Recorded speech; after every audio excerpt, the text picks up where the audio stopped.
Oh, ahí estoy viendo. En esta bolita de cristal, ustedes saben, antes que nada, muchas gracias. Gracias por su gentil sintonía. Esto es Ernesto de Noche a través de Viva TV. Yo soy Ernesto Jara del Águila y les doy la más cordial bienvenida y les agradezco por su gentil sintonía. Me salió en rima.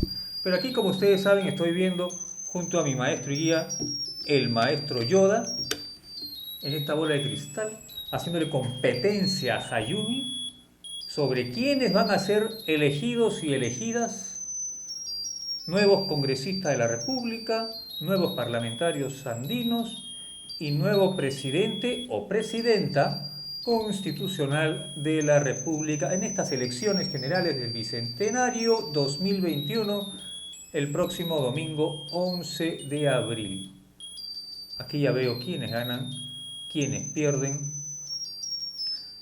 No hay ninguno que se retire, todos ya, a propósito, ya no se puede sacar a nadie más de la carrera, así que estos son los que van a ganar. Y aquí también veo los que se van con tristeza, esperando a las próximas elecciones. Bueno, las próximas elecciones son el próximo año, ¿no? Son municipales y regionales, nada más.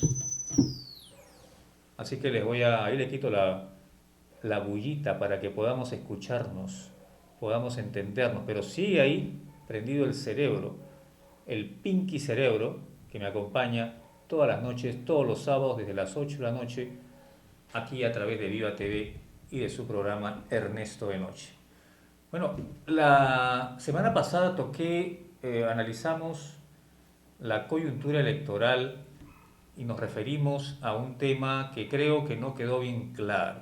No quedó bien claro, algo que mencionó, y yo por eso lo toqué, el analista político, el colega analista político Juan de la Puente, hace algunos días o semanas, en una entrevista en otro canal de televisión, sobre una hipotética tercera vuelta electoral.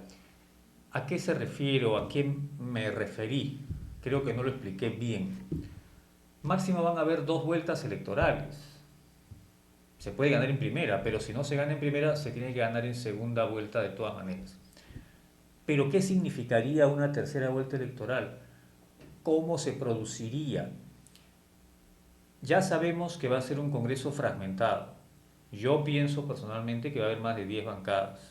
En este Congreso que ya está de salida, eh, hubo 9 bancadas. 9 bancadas. Hay algo más ahora porque se han separado, algo que siempre ocurre, se separan pues de las bancadas en las cuales entraron y forman nuevas bancadas. Entonces ahora creo que hay más de 10 bancadas. Y yo creo que van a seguir habiendo más de 10 porque es un Congreso muy fragmentado. Y eso va a generar posiblemente, ojalá que no, pero posiblemente pugnas, pullas, dimes y diretes entre quienes integran el poder ejecutivo y quienes integran el poder legislativo. No va a haber un equilibrio armónico, de repente no lo hay. Entonces en esas pugnas puede haber una crisis política y esa crisis política puede implicar, ojalá que no, vuelvo a repetir, la convocatoria a elecciones generales el próximo año, dentro de 2 años, dentro de 3 años, pero antes del 2026. A eso se refiere una tercera vuelta electoral. Es decir, elecciones generales anticipadas. Porque el presidente disuelve el Congreso o el Congreso vaca al presidente. Bueno, queda el primer vicepresidente.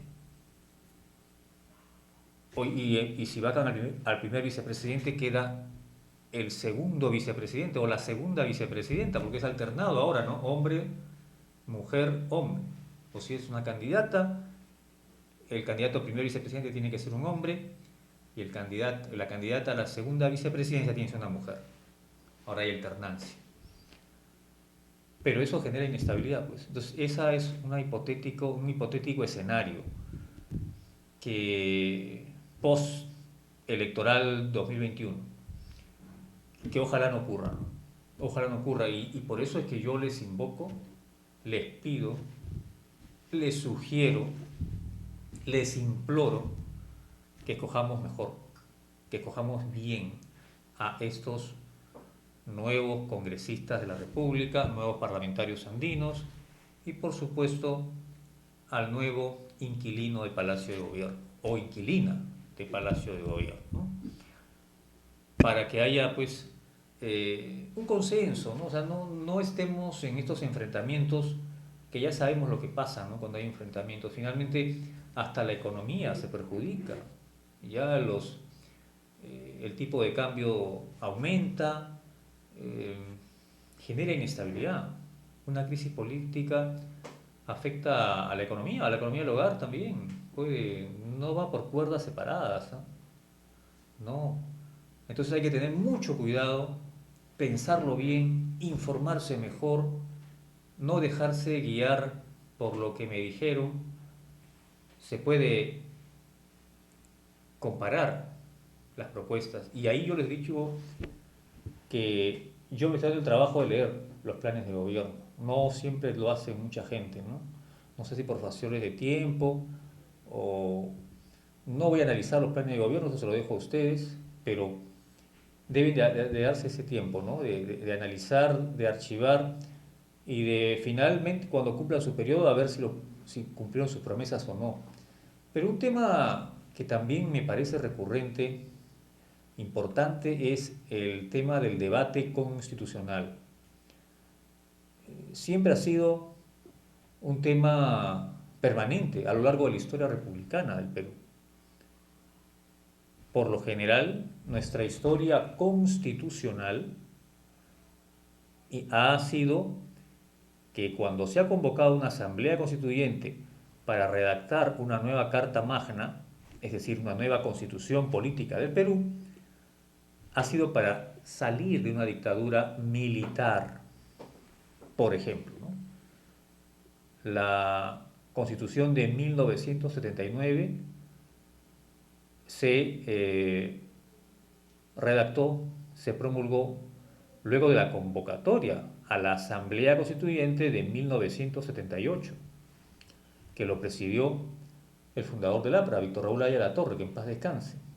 Pero fue para salir de la autodenominada segunda fase del gobierno revolucionario de la Fuerza Armada.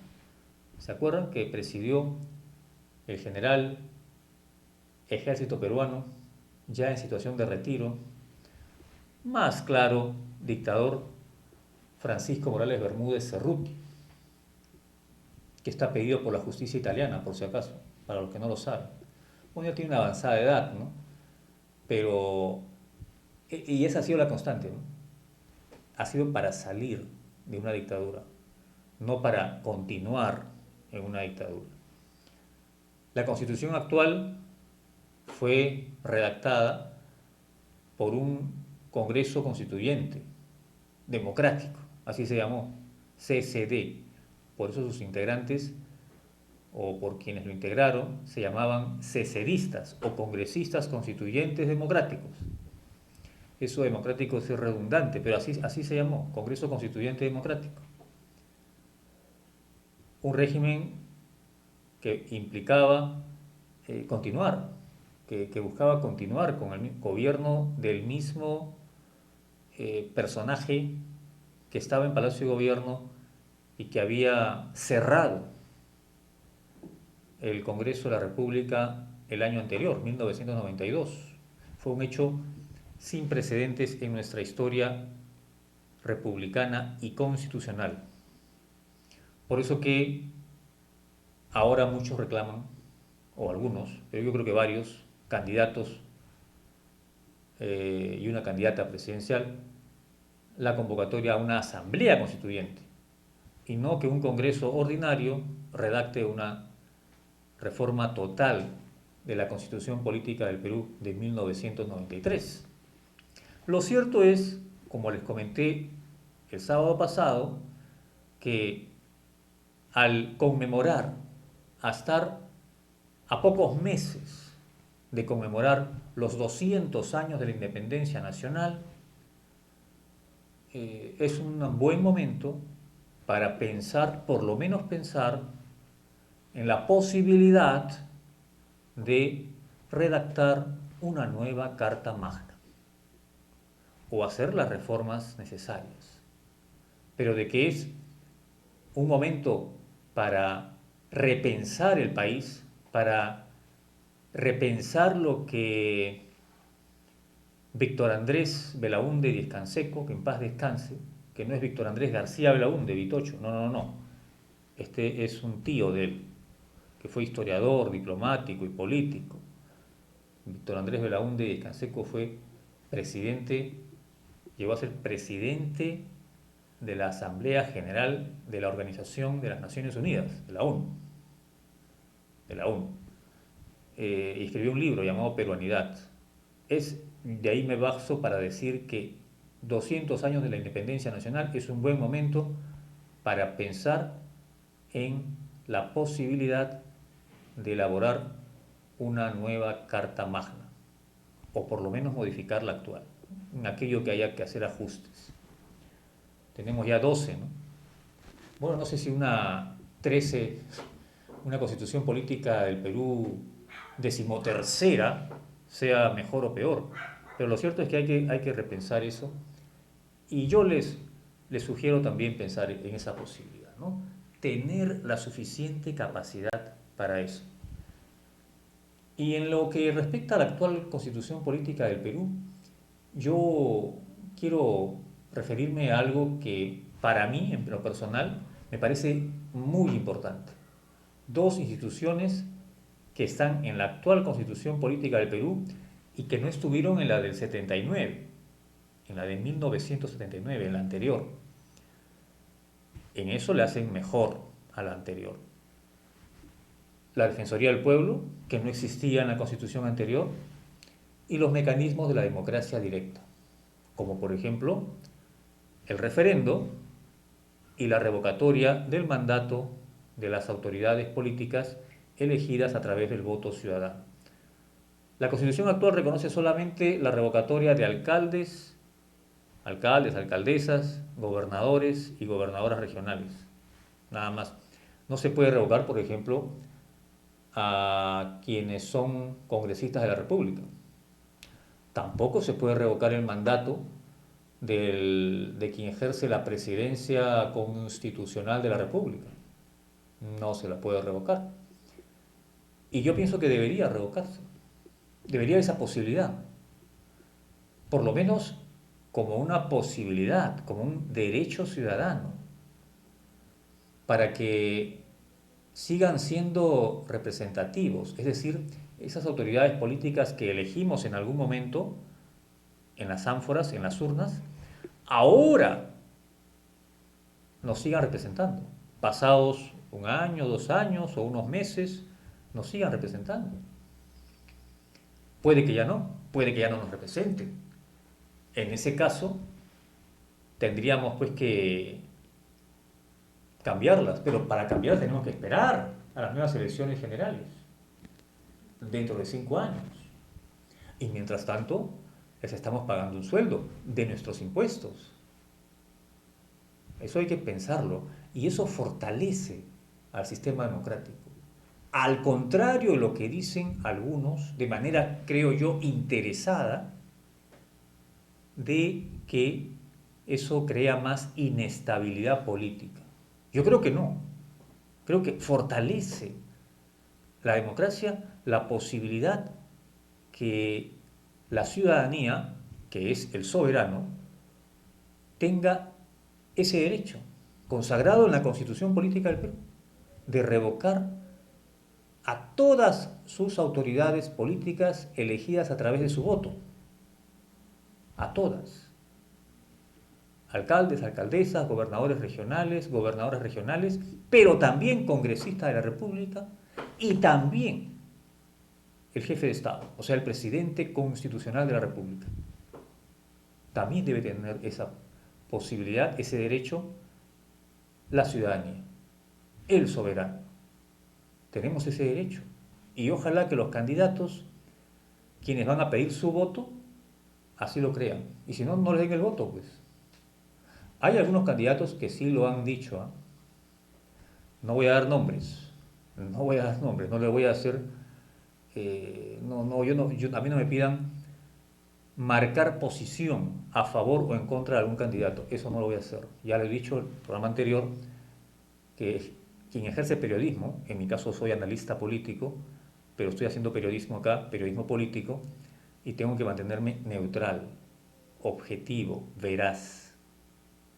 No me interesa mucho dar mis opiniones personales, sino más bien hacer análisis, analizar la coyuntura electoral de la manera más desapasionada, aunque ciertamente dicen que el 100% de objetividad no existe, ¿no? Siempre hay un nivel, aunque sea microscópico, mínimo, de subjetividad, de prejuicio, eh, de tener pues no la suficiente cabeza fría.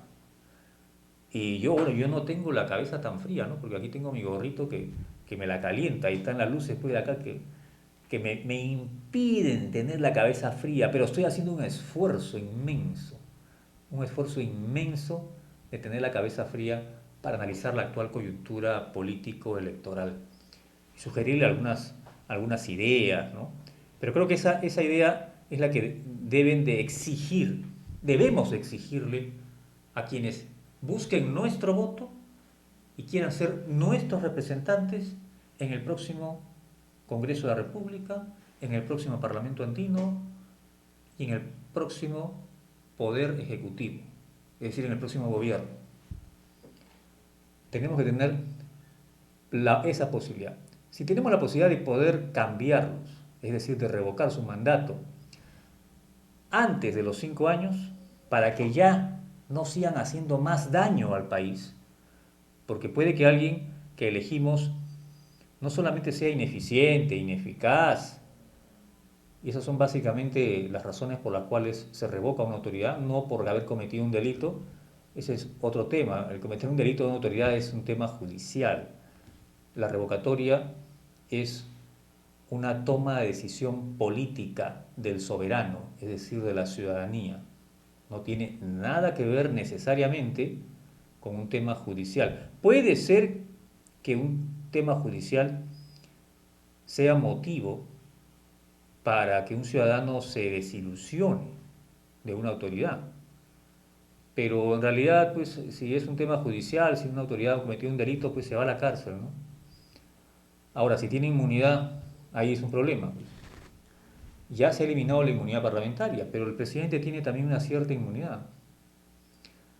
No debería, no debería. Por lo menos debería tener la posibilidad la ciudadanía de revocar su mandato si es que ya no se siente representada por ese jefe de Estado o por esa jefa de Estado. Debería tener esa posibilidad. Entonces, a quienes buscan su voto, a quienes buscan nuestro voto, debemos de exigirles, pedirles que entre sus propuestas esté la reforma constitucional, tiene que ser una reforma constitucional, sea en 2 legislaturas o en una asamblea constituyente, que amplíe, amplíe a todas las autoridades políticas elegidas a través del voto ciudadano la revocatoria. Porque tenemos que tener esa posibilidad para que nos sigan representando y que ya no se diga nunca más eso de no me representas. Sí me representas en todo momento, porque en el momento que ya no me representes, en el momento que ya no me representes, te revoco el mandato, te saco del puesto. Yo te puse ahí hace algún tiempo cuando me pediste tu voto y te lo di en las ánforas. Hoy, en este proceso de revocatoria, te retiro la confianza, ya no me representas y sales del puesto. Entra otra persona en reemplazo. Nadie es indispensable. Aunque hay algunos que lo hacen mejor que otros, nadie es indispensable. En política al menos no lo es. Por eso que en la reforma constitucional debería de también considerarse no eliminar, porque ya se lo consultó el domingo 9 de diciembre del 2018 a la ciudadanía, o sea, al soberano, que no haya revocatoria, que no haya reelección de congresistas de la República. Por eso que los disueltos no pudieron postular en estas elecciones generales del Bicentenario 2021, porque ya no hay reelección de congresistas de la República. Y así debe de ser. Eso ya se consultó a la ciudadanía. Que no se lo vaya a modificar. Si hay una nueva Carta Magna, 100% cambiada o parcialmente, ya el soberano, es decir, ya la ciudadanía dijo no a la reelección de ninguna autoridad política elegida a través de su voto. Ya quedó así en un referendo, que es algo más de mayor valor que el capricho de un grupo de parlamentarios que quisieran quizás tener la posibilidad de ir a la reelección. Yo creo que hay parlamentarios buenos, parlamentarios malos, irregulares. Creo que históricamente siempre han sido reelegidos un pequeño grupo. Por un pequeño grupo que se reelige, porque hacen un buen trabajo de repente, no se va a hacer cuestión de Estado y se va a decir que viva la reelección de congresistas de la República. Ya el soberano se pronunció y dijo no, respetemos esa decisión, no sigamos ni siquiera tocando el tema, ya ni siquiera hablando sobre el tema. Ya dijo el soberano no reelección, no va más, se acabó. Los nuevos congresistas de la República, que serán elegidos este domingo 11 de abril, ténganlo en cuenta, no vengan después a querer modificar, no vayan a traicionar la voluntad popular. La voluntad popular ya dijo en un referendo que no hay reelección de parlamentarios en el país. Y así tiene que ser en la nueva Carta Magna también, si hay una nueva Carta Magna, ¿no? O si se reforma la actual. Eso ya está oleado y sacramentado. No hay nada más que discutir. Porque yo sigo viendo pues ahí que hablan, ¿no? Y que lamentan por algunos ex parlamentarios, sobre todo, que quisieran pues seguir viviendo, como se dice, del tesoro público, ¿no? ¿No? Parece que no pueden trabajar en otra cosa, no tienen esa capacidad de trabajar en otra cosa y tienen que vivir siempre el aparato estatal. Por favor, ahí nomás, no hay reelección. Eso tenemos que tenerlo muy en cuenta al momento de votar este domingo 11 de abril.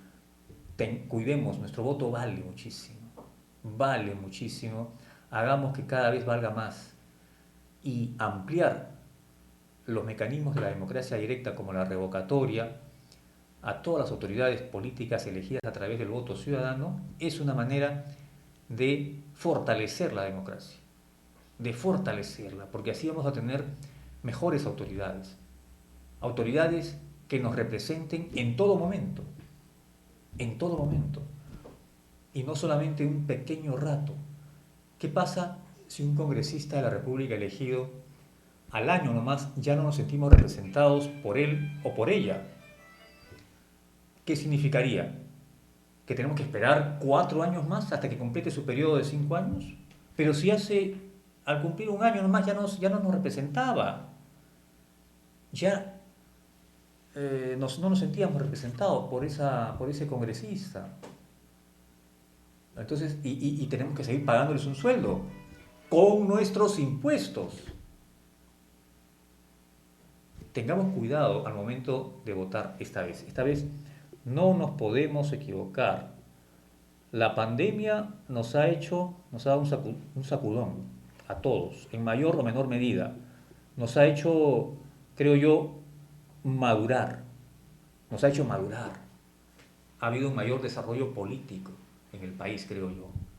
Esperemos que así sea y que este domingo 11 de abril podamos pensar mejor al momento de escoger nuestro voto. Bueno, nos dicen que ya estamos un minuto antes de irnos a la pausa. Vamos a irnos a la pausa. Y vamos a regresar también aquí en Ernesto de Noche, como siempre agradeciéndoles por su gentil sintonía. Pausa y regresamos. Esto es Ernesto de Noche a través de Viva TV.